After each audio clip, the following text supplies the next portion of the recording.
Baik, terima kasih atas kesempatan yang diberikan kepada saya. Saya Alfonsus Marco, kelas 2C, ingin menyampaikan hasil studi saya. Yang pertama itu adalah literatur. Saya di sini mengambil bagian dari tugas untuk coworking space. Pengertian dari coworking space: ruang kerja baru di mana pengguna bekerja dengan orang-orang lain dari perusahaan organisasi yang berbeda di situ tempat. Coworking space berasal dari bahasa Inggris yang berarti ruang yang digunakan untuk bekerja, menghasilkan karya. Secara bekerja sangat baik antara individu maupun perusahaan yang memiliki latar usaha yang berbeda. Dan manfaat coworking space adalah memiliki kebutuhan ruang yang dibutuhkan dalam berbisnis kolaborasi. Para coworking space akan memiliki lebih banyak kenalan bisnis yang bisa berkumpul, diskusi. Tidak hanya itu, coworking space juga menjadi jawaban atas permasalahan biaya operasional gedung yang terus meningkat. Tujuan coworking space adalah membangun sebuah komunitas kerja untuk para coworking, meningkatkan peluang bagi para coworking dari bersosialisasi, suasana kerja yang kondusif dan kreatif, bekerja menjadi lebih produktif, efisien dan termotivasi, memperluas jaringan personal maupun operasional dengan cepat. Yang kedua, ini adalah persyaratan ruang, di mana di sini ada beberapa ruang seperti tempat parkir, lobi, teras, kasir, ruang staff, ruang privat, ruang meeting, ruang kerja, ruang santai, ruang percetakan, ruang perpustakaan, musola, pantry, toilet, ruang servis, dan pos satpam.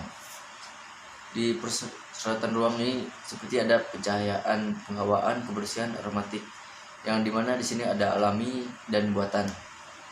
Untuk parkir itu adalah rata-ratanya pencahayaan alami, penghawaan alami, kebersihan alami, aromatik alami.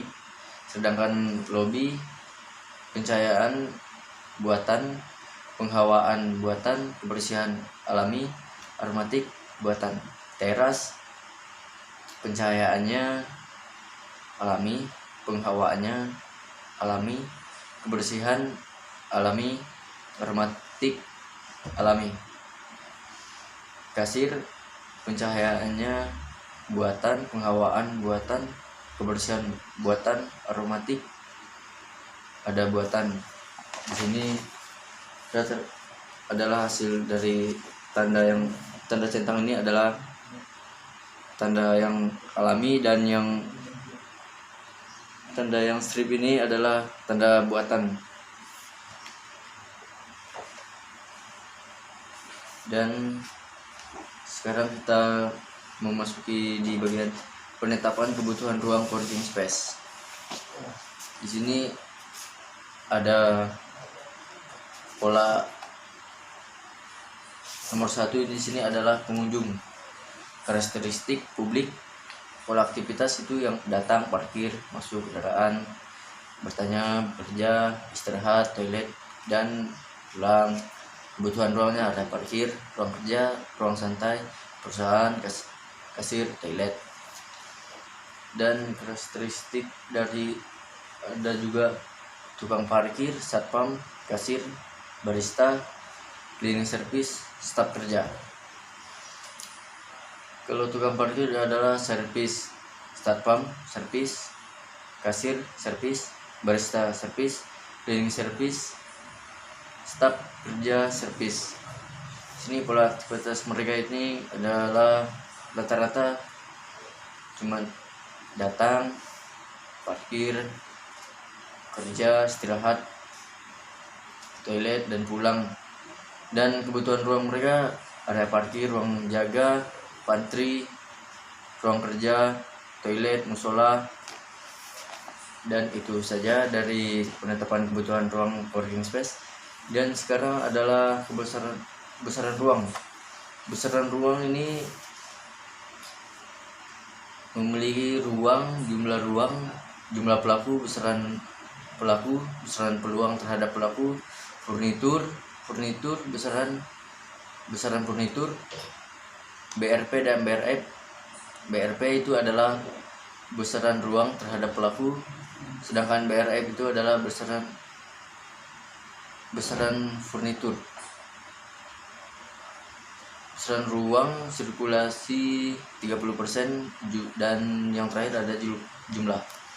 Di sini di tempat parkir itu ada 2 orang, pos satpam 2 orang, lobi 4 orang, di kasir 3 orang, teras ada 2 orang jumlah pelaku, ruang privat ada 1, ruang staff ada 4, ruang santai ada 10 atau lebih. Dan di bagian furnitur ini adalah seperti meja, kursi, misalnya tong sampah, dan mobil, motor. Nanti bagian dari hasil dari jumlah pelaku, besaran ruang, besaran pelaku furnitur, besaran furnitur BRF, dan besaran ini dijumlahkan, hasilnya di bagian sini dijumlahkan di sini, hasil dari semua ini dijumlahkan di sini, dan sampai seterusnya begitu. Dan sini juga masih ada ruang meeting, ruang kerja, ruang perpustakaan, musola, pantry, ruang servis, dan toilet. Di sini juga di ruang meeting ada 16 pelaku, bisa kurang bisa lebih. Ruang kerja ada 4 orang, percetakan 2 orang, ruang perpustakaan 1 orang, musola 10 orang, pantry 10, 3 orang, ruang servis ada 1 orang, toilet ada 1 orang. Dan di sini kita masuk di bagian matriks. Matriks ini adalah seperti ada hubungan ruang, yang hitam adalah hubungan ruang, yang setengah hitam ini yang ada setengahnya nih adalah hubungan tidak langsung, dan yang kosong tidak berhubungan. Dan di sini ada beberapa ruangan yang seperti tempat parkir, lobi, teras, kasir, ruang staff privat, ruang meeting, ruang kerja, ruang santai, ruang percetakan, musola, ruang perpustakaan, pantry, toilet, ruang servis, dan pos satpam. Dan ini adalah bagian ruang-ruangannya yang berhubungan dan yang tidak berhubungan, bisa dilihat di sini. Dan sekarang kita ke bagian lokasi. Jadi saya mengambil lokasi di Jalan Veteran karena di sini saya memilih lokasi ini karena tempatnya strategis, dekat dari keramaian, dan bisa memungkinkan tempatnya bisa dipakai di sana dan bisa dibangun di sana. Dan organisasi ruang di sini organisasi ruangnya. Sini ada dapur, kasir, ruang santai, ruang meeting utama, musola, lobi, teras, ruang pos satpam, parkiran. Di sini ini tempat santai, bisa buat duduk-duduk, dan ini adalah ruang privasi,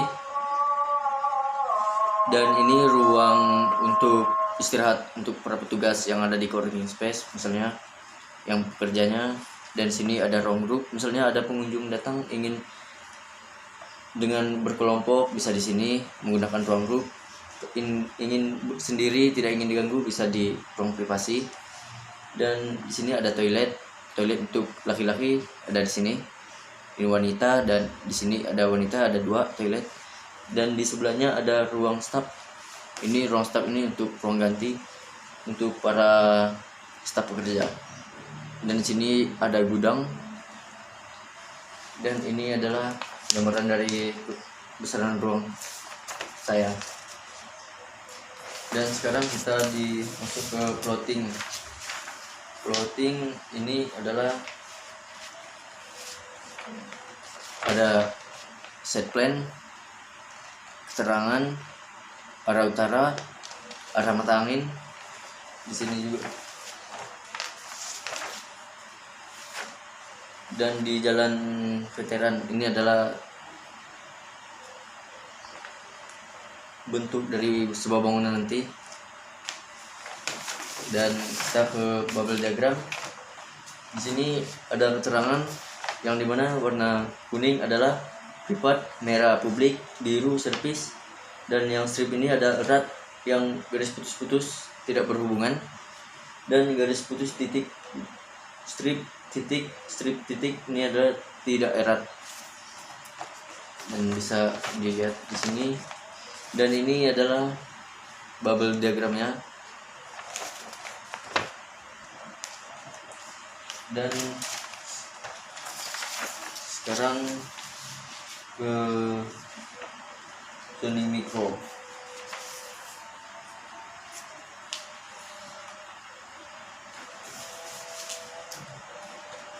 Ini ada zoning mikro. Dan sekarang pencahayaan di sini ada data, set plan, dan analisis, dan ada respon.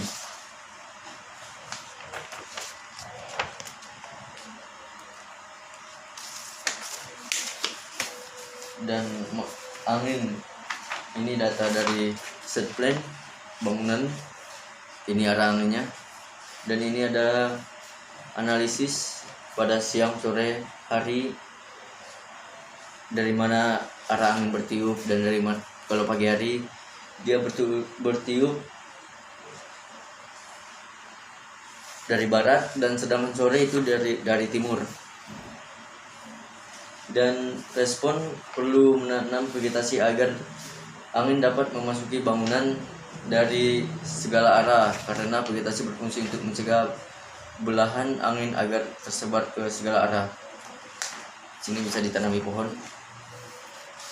Ini contohnya. Dan drainase di sini ada set, data, analisis, respon. Di sini kita di bagian analisis ini kita buatkan adalah selokan di bagian depan.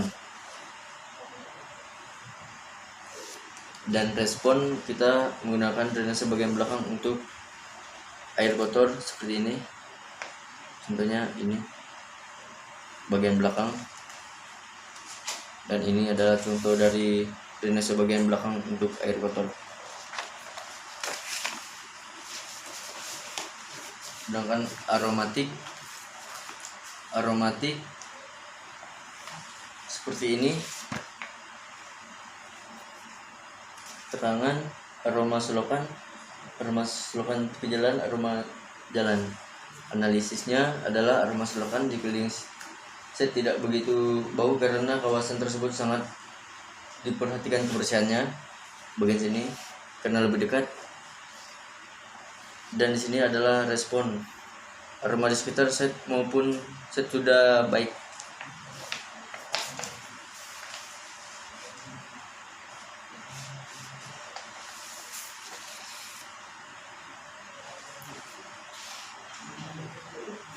Di sini adalah vegetasi, bisa dilihat di sini ada plan arah mata angin, plan ada pohon, di sini ada pohon.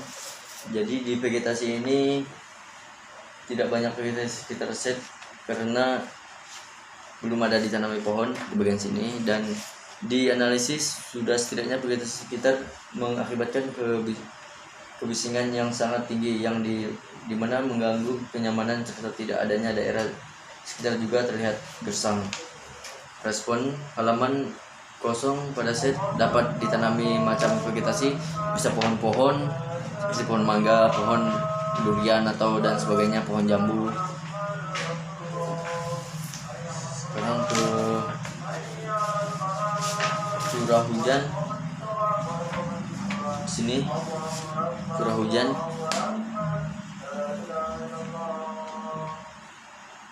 dapat dilihat di data di Kota Pontianak. Curah hujan terjadi pada bulan Mei sampai Desember. Sedang analisis musim hujan dapat dimasuki air hanya pada sedekat genangan saja, sedikit genangan. Ketika sudah dibuatkan bagian sini, tampak yang sedikit tinggi dari jalan.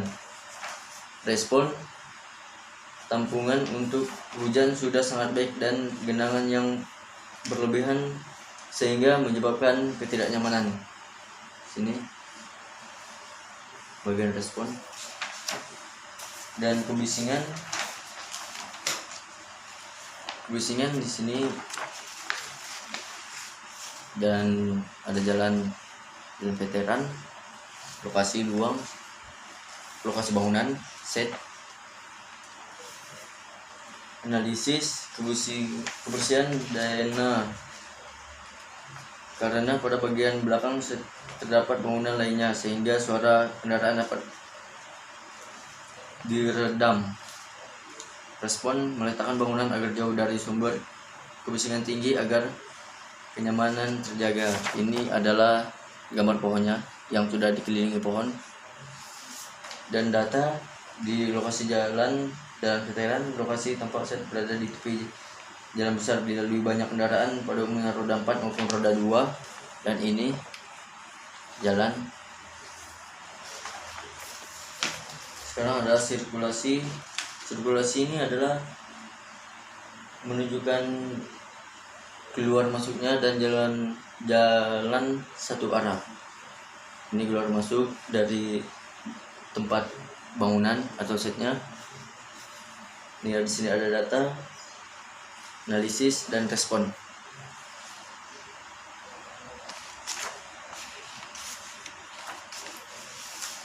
Dan sekarang utilitas di sini ada set, analisis, respon. Di sini ada dianalisis tata letak tiang listrik sudah baik dan beberapa bersebelahan dengan lampu jalan drainase. Ini adalah contoh titik di mana ada tiang lampu atau tiang listrik. Dan respon semua utilitas cukup baik dan harus dijaga kebersihannya.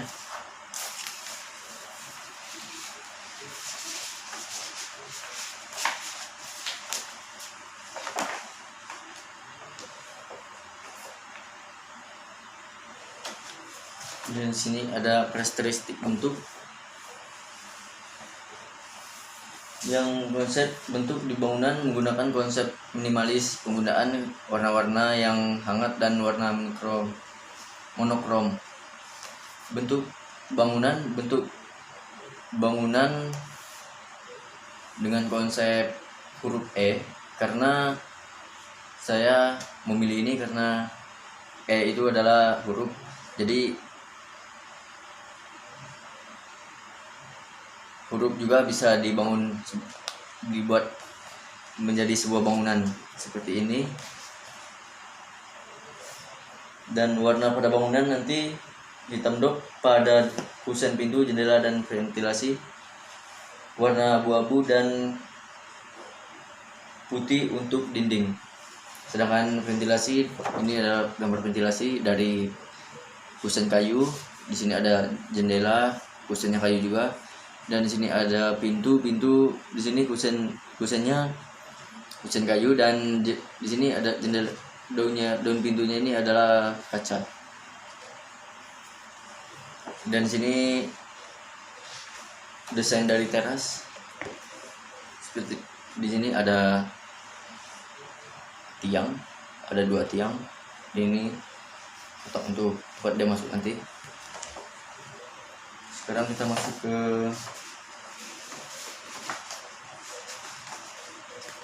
bagian denah.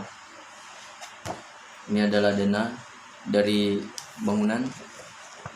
Di denah ini adalah dapur, kasir, ruang santai, ruang meeting utama, ruang staff, WC wanita, toilet untuk laki-laki atau pria, WC wanita juga di sebelahnya. Dan di sini ada ruang grup 1, ruang grup 2, dan ruang istirahat petugas. Di sini ada ruang staf privat 1, 2. Di sini ada 5 ruang privat. Dan di sini nanti ini adalah pos satpam, teras, dan musola. Dan ini adalah tampak pada bangunan. Ini adalah tampak depan. Dan ini adalah musola, dan ini adalah pos satpamnya di bagian sini. Dan ini adalah tampak belakang. Di tampak belakang ini cuma ada ventilasi WC. Ada ventilasi WC, dan yang lain adalah ruang tertutup, tidak ada jendela. Dan yang terakhir adalah tampak samping dari bangunan. Ini adalah samping bagian kanan. Di sini ada musola, ada jendela, dan di sini adalah jendela. Jendela ini adalah jendela mati, tidak bisa dibuka karena di bagian ruangan ini adalah dikasih AC semua. Dan ini adalah tampak samping kiri. Di sini adalah pos satpamnya. Ini ada jendela juga, dan ini juga ada jendela di bagian